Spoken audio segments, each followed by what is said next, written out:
नमस्कार, बुलेटिन में स्वागत है आपका और मैं हूं आपके साथ जागृति खंतवाल। बुलेटिन की शुरुआत करेंगे बड़ी खबर के साथ। बड़ी खबर आपको बता दें, ये बड़ी और अहम जानकारी हरिद्वार से। मुख्यमंत्री पुष्कर सिंह धामी का हरिद्वार दौरा। वेद निकेतन में 3 बजे पहुंचेंगे सीएम धामी। साथ ही आपको बता दें कि धार्मिक कार्यक्रम में शिरकत करेंगे मुख्यमंत्री पुष्कर सिंह धामी। तो पुलिस प्रशासन ने सुरक्षा के भी कड़े इंतजाम किए हैं। ये बड़ी खबर आपको बता रहे, जहां हरिद्वार दौरे पर रहेंगे मुख्यमंत्री पुष्कर सिंह धामी।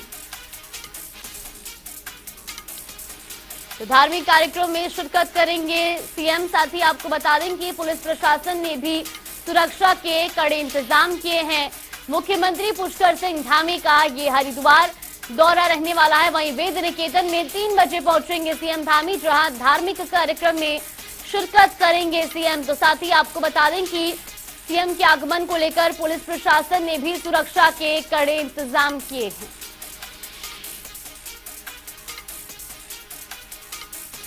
तो ये बड़ी और अहम जानकारी आपको बता रही, जहां मुख्यमंत्री पुष्कर सिंह धामी हरिद्वार दौरे पर रहेंगे। तो वहीं पुलिस प्रशासन ने भी उनके आगमन को लेकर सभी तैयारियां पूरी कर ली है। खास तौर पर सुरक्षा व्यवस्था चाक चौबंद की गई है। 3 बजे वेद निकेतन में पहुंचेंगे सीएम धामी, जहां वो धार्मिक कार्यक्रम में शिरकत करेंगे। ये बड़ी खबर आपको बता रही, जहां मुख्यमंत्री पुष्कर सिंह धामी आज हरिद्वार दौरे पर रहे।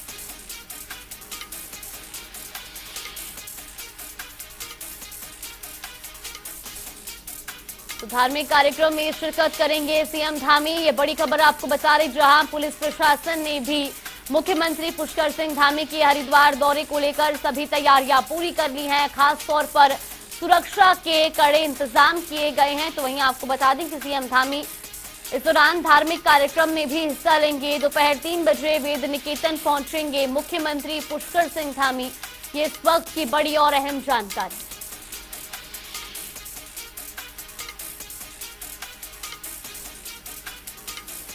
तो बड़ी खबर आपको बता रहे हैं हरिद्वार से, जहां मुख्यमंत्री पुष्कर सिंह धामी हरिद्वार दौरे पर हैं।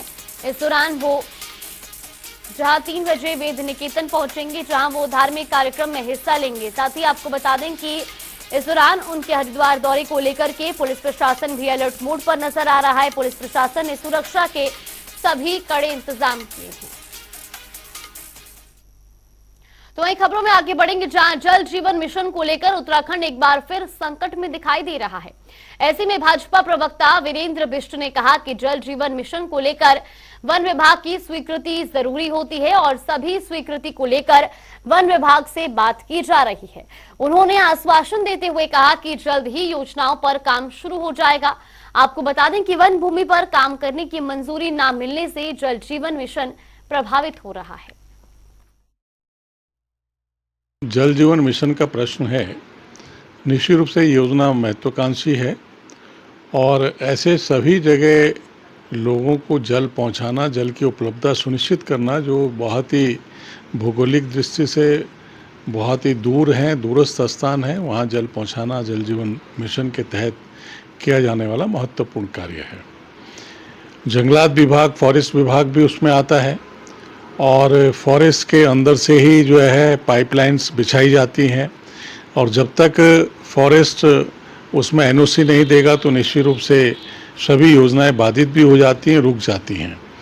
ये ज़रूर सत्य है कि फॉरेस्ट विभाग के कारण जल जीवन मिशन की बहुत सारी योजनाएं प्रभावित हुई हैं, रुकी भी हैं और इसका संज्ञान लिया जा रहा है और जल जीवन मिशन और फॉरेस्ट विभाग मिलकर जो भी नोडल के द्वारा जो इस पर आपत्तियां लगाई गई हैं उसका वो निस्तारण करेंगे और भविष्य में इसकी पुनरावृत्ति ना हो, समय ना लगे, जल्दी से योजनाएं कार्यान्वित हो, ये सबकी प्राथमिकता है। और माननीय मुख्यमंत्री जी और जो स्वास्थ्य विभाग है, सिंचाई विभाग है, पेयजल विभाग है, जो भी विभाग जनहित के हैं, लोक कल्याणकारी विभाग हैं, इन सब को फॉरेस्ट से एनओसी लेने की आवश्यकता पड़ती है। इसलिए फॉरेस्ट विभाग को भी एनओसी देने में शिथिलता नहीं करनी चाहिए। और रुक करेंगे बड़ी खबर की ओर। बड़ी खबर आपको बता दें, बड़ी और अहम जानकारी इस वक्त की बड़ी अपडेट। सीएम धामी ने की अहम बैठक, सचिवालय में समीक्षा बैठक सीएम धामी ने की। आपको बता दें कि दीर्घकालिक रोड मैप को लेकर ये महत्वपूर्ण बैठक बुलाई गई थी, जहां कई विभाग के अधिकारी भी बैठक में मौजूद रहे। ये बड़ी और अहम जानकारी आपको बता रही, जहां सीएम धामी ने अहम बैठक की है, तो वहीं सचिवालय में ये समीक्षा बैठक बुलाई गई थी। साथ ही आपको बता दें कि इस बैठक में दीर्घकालिक रोड मैप को लेकर के चर्चा की गई और साथ ही साथ कई विभाग के अधिकारी भी इस बैठक में मौजूद रहे।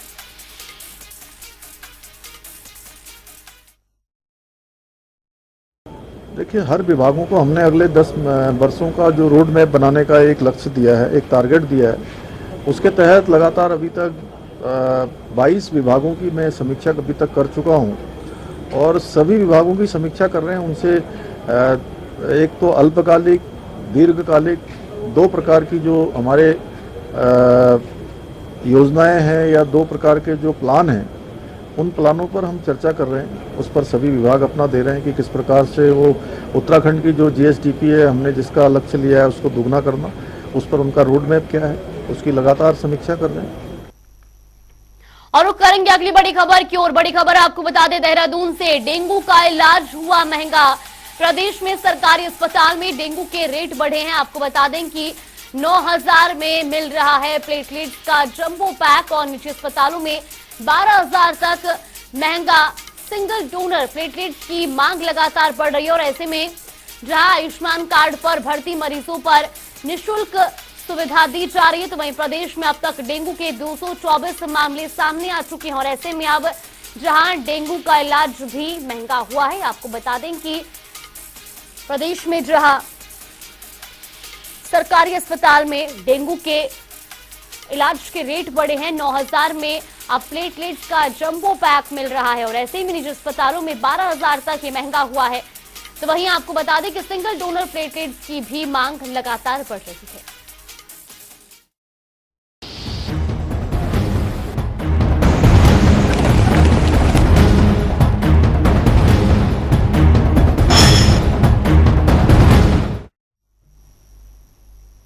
तो वही उत्तराखंड में लगातार आसमानी आफत टूटती जा रही है। 14 अगस्त तक 3 जिलों के लिए रेड अलर्ट घोषित किया गया है। मौसम विभाग के अनुसार आज टिहरी, देहरादून और पौड़ी गढ़वाल में अत्यधिक भारी बारिश होने और बिजली गिरने की आशंका है, जबकि चंपावत, नैनीताल और उधम सिंह नगर में बारिश से तबाही का ऑरेंज अलर्ट जारी किया गया है। अन्य जिलों में भी येलो अलर्ट रहेगा। तो वही मौसम को देखते हुए मुख्यमंत्री पुष्कर सिंह धामी ने प्रदेशवासियों से अनावश्यक यात्रा से बचने की अपील की है। सीएम धामी ने जिला प्रशासन और एसडीआरएफ को अलर्ट मोड पर रहने के निर्देश दिए हैं। तो देहरादून, टिहरी और पौड़ी गढ़वाल में भारी बारिश का अलर्ट जारी किया गया है। चंपावत, नैनीताल, उधम सिंह नगर में भी ऑरेंज अलर्ट जारी किया गया है। इसके अलावा अन्य जिलों में येलो अलर्ट जारी है। भारी बारिश और बिजली गिरने की भी आशंका जताई गई है। मौसम विभाग ने भारी बारिश का रेड अलर्ट जारी किया और ऐसे में सीएम धामी ने भी प्रदेशवासियों से अपील की है कि वो अनावश्यक यात्रा से बचने और साथ ही साथ जिला प्रशासन और एसडीआरएफ को भी अलर्ट रहने के निर्देश दिए हैं, क्योंकि लगातार बारिश जो है वो बेहिसाब हो रही है और ऐसे में कई इलाके हैं जो अभी भी जलभराव और तबाही से प्रभावित है। ऐसे में मुख्यमंत्री पुष्कर सिंह धामी ने ट्वीट कर कहा कि मौसम विभाग द्वारा प्रदेश के कई जिलों में रेड और ऑरेंज अलर्ट किया गया है। अब सभी प्रदेशवासियों और पर्यटकों से अनुरोध है कि अनावश्यक यात्रा से बचें। जिला प्रशासन और एसडीआरएफ 24 घंटे अलर्ट मोड में रहने के निर्देश दिए गए और स्वयं भी संबंधित अधिकारियों से संपर्क स्थापित कर प्रत्येक परिस्थिति का वो जायजा ले रहे, ये भी उन्होंने बताया।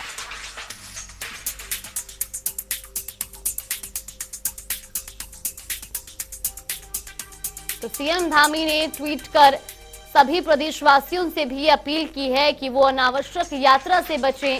साथ ही साथ उन्होंने कहा कि जिला प्रशासन और एसडीआरएफ की टीम 24 घंटे अलर्ट मोड पर है। साथ ही उन्होंने कहा कि आप सभी प्रदेशवासियों और पर्यटकों से भी अनुरोध है कि अनावश्यक यात्रा से बचें।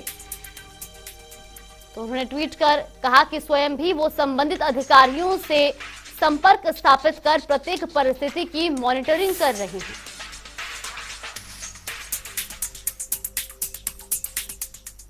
उत्तराखंड में एक बार फिर से बारिश का कहर देखने को मिल रहा है।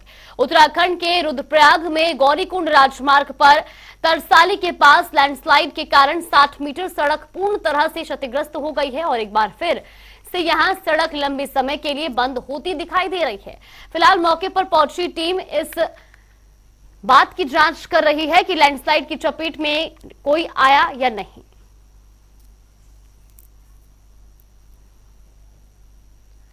तो आपको बता दें कि उत्तराखंड में लगातार भारी बारिश का कहर जारी है और ऐसे में कई इलाके हैं जो बारिश से प्रभावित हुए हैं। रुद्रप्रयाग गौरीकुंड नेशनल हाईवे का हिस्सा 60 मीटर तक ध्वस्त हो चुका है, भूस्खलन की चपेट में आया है और ऐसे में लगातार एसडीआरएफ की टीम भी अब ये जांच कर रही है कि कोई भी व्यक्ति इस भूस्खलन की चपेट में ना आया हो। तो वही इसी खबर पर ज्यादा जानकारी के साथ हमारे सहयोगी नवीन शुक्ला हमारे साथ जुड़ गए हैं।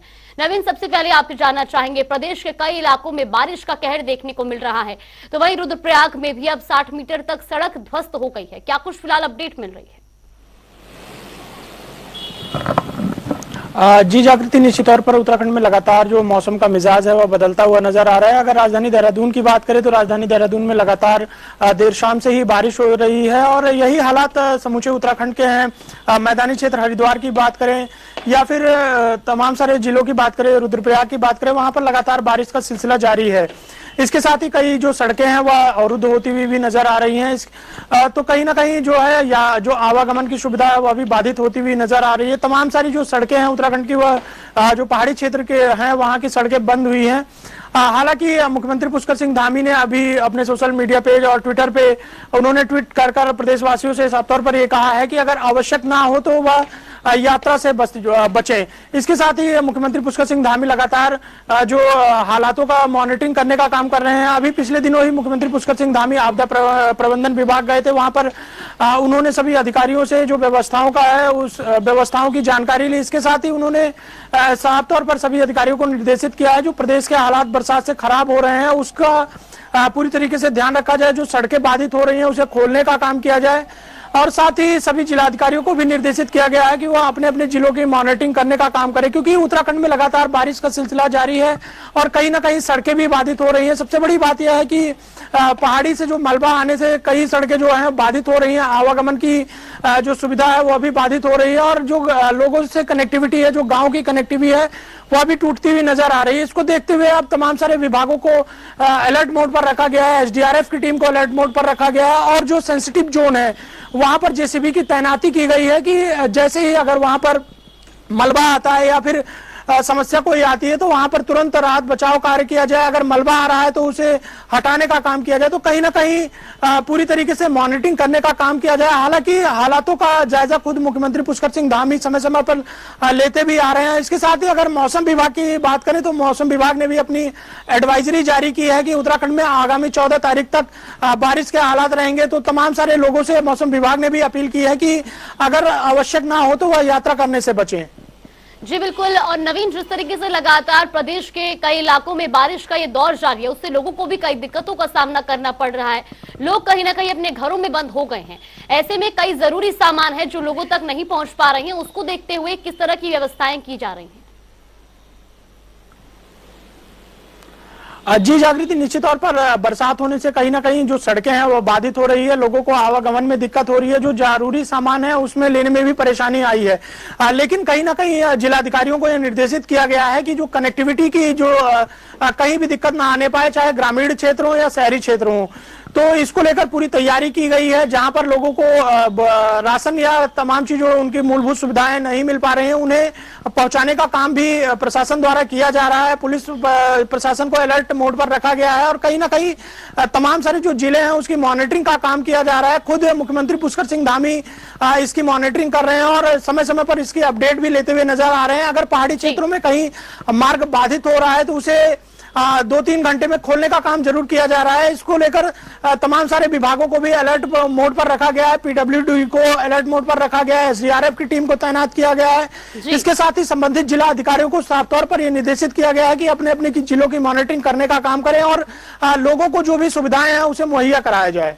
जी बिल्कुल नवीन, बहुत बहुत धन्यवाद आपका हमारे साथ जुड़ने के लिए और तमाम जानकारी हम तक पहुंचाने के लिए। तो वहीं खबरों में आगे बढ़ेंगे जहां रुद्रप्रयाग के तरसाली से एक वीडियो वायरल हो रहा है जहां 2 नदियों की धाराओं के बीच एक युवक फंस गया जिसे एसडीआरएफ की टीम ने रेस्क्यू कर बचा लिया है।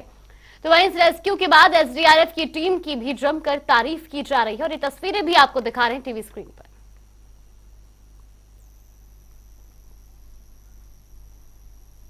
हल्द्वानी और उसके आसपास के इलाकों में पिछले 4 दिनों से लगातार बारिश जारी है, तो वहीं प्रशासन बारिश से हुए नुकसान के बाद आपदा राहत कार्य में जुट गया है। बता दें कि हल्द्वानी के रक्सिया और कलसिया नाले से हुए नुकसान के बाद जिला प्रशासन की ओर से वहां सर्वे कार्य शुरू किया गया है, जिसके साथ ही जिले में अभी तक 202 परिवारों को आर्थिक सहायता उपलब्ध कराई गई है। तो वहीं जिलाधिकारी वंदना सिंह ने बताया कि प्रशासन द्वारा कालाढूंगी, नैनीताल, हल्द्वानी और लालकुआं के आपदा प्रभावित परिवारों का सर्वे कराकर अभी तक 202 परिवारों को आर्थिक सहायता दी गई है। और साथ ही उन्होंने क्या कुछ कहा वो भी आपको सुनवाते हैं।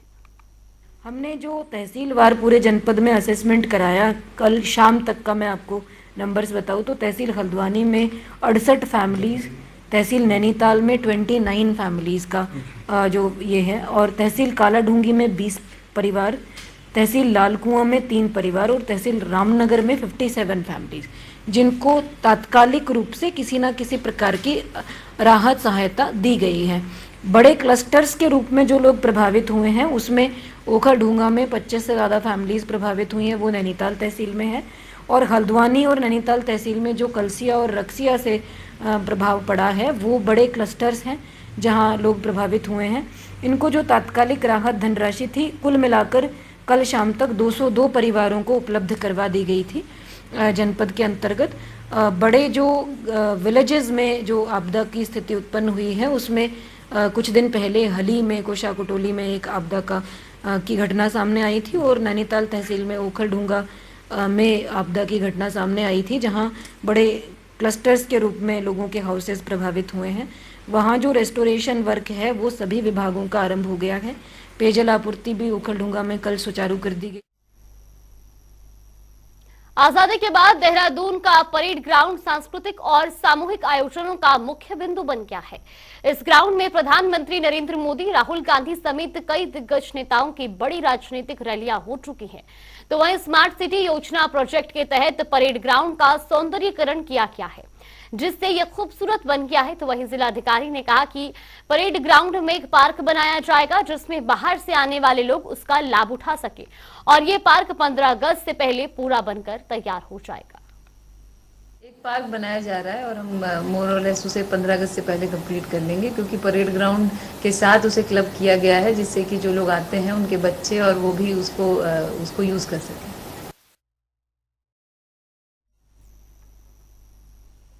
उत्तराखंड के डीएवी पीजी कॉलेज में एंट्रेंस टेस्ट के आधार पर स्नातक में प्रवेश की प्रक्रिया जारी है। इसी को लेकर कॉलेज ने पहली मेरिट लिस्ट के बाद पहली वेटिंग लिस्ट भी जारी कर दी है। इन दोनों लिस्ट में शामिल 1895 छात्रों ने अपना एडमिशन करा लिया है। तो वहीं प्रोफेसर KR जैन ने बताया कि कॉलेज में यूजी की कुल 3815 सीटें हैं और अभी तक 3403 छात्रों के पंजीकरण हुए हैं।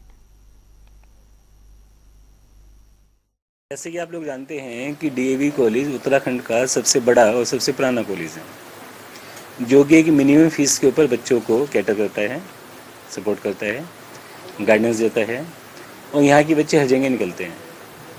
इस बार यूनिवर्सिटी का जो हमारे पास गाइडलाइंस आई है कि जो भी एडमिशन्स होंगे वो सेंट्रल कॉमन नहीं है, वो वर्ड कॉमन आप यूज़ करते हैं, central university examination test CUT जिसे बोलते हैं। आप आके मेरे कॉमन यूनिवर्सिटी टेस्ट यूज़ करते हो, no, this is central university examination test के तहत एडमिशन्स होंगे। तो उसके तहत हमने रजिस्ट्रेशन स्टार्ट किए थे और हमारे पास लगभग 3403 रजिस्ट्रेशन हुए थे, जिसमें से 546 इनएक्टिव थे। इनएक्टिव का मतलब ये होता है कि कुछ बच्चों ने 30 रुपये फीस के जमा नहीं किए, किसी ने डॉक्यूमेंट सबमिट नहीं किए, फॉर्म कंप्लीट नहीं किए। तो जो कंप्लीट फॉर्म हमारे पास आए वो 2857 रजिस्टर्ड हुए हमारे पूरे, जो कि वैलिड पाए गए। उन वैलिड में से जो पहली लिस्ट हमने निकाली वो 2252 की निकाली थी, जिसमें एडमिशन आज भी चल रहे हैं। उसके बाद जो हमारे पास फर्स्ट वेटिंग लिस्ट थी वो हमने 605 बच्चों की निकाली, 605। रामनगर जिले में जमीन की रजिस्ट्री पर रोक लग गई है, जिसके चलते स्टाम्प विक्रेता, वकील और छोटे कॉलोनाइजर परेशान हैं। जमीन की रजिस्ट्री रोके जाने के कारण सभी कर्मचारियों ने रजिस्ट्रार ऑफिस पर प्रदर्शन कर रोष जताया, जिसमें उन्होंने जल्द से जल्द रजिस्ट्री खोले जाने की भी मांग रखी है। यहाँ पे जो हमारा काम चलता है तहसील स्तर पे रजिस्ट्रियों का कार्य होता है, हम रजिस्ट्री से संबंधित है। इसमें कुछ ही दिनों पहले यह ऊपर से आदेश आया है अधिकारियों का कि इसमें रेरा नियमों का सख्ती से लागू किया जाए और प्लॉट। चलिए बुलेटिन में फिलहाल के लिए बस इतना ही। यहाँ पे रुकते हैं एक छोटे से ब्रेक के लिए। ब्रेक के उस पार खबरों का सिलसिला लगातार जारी रहे।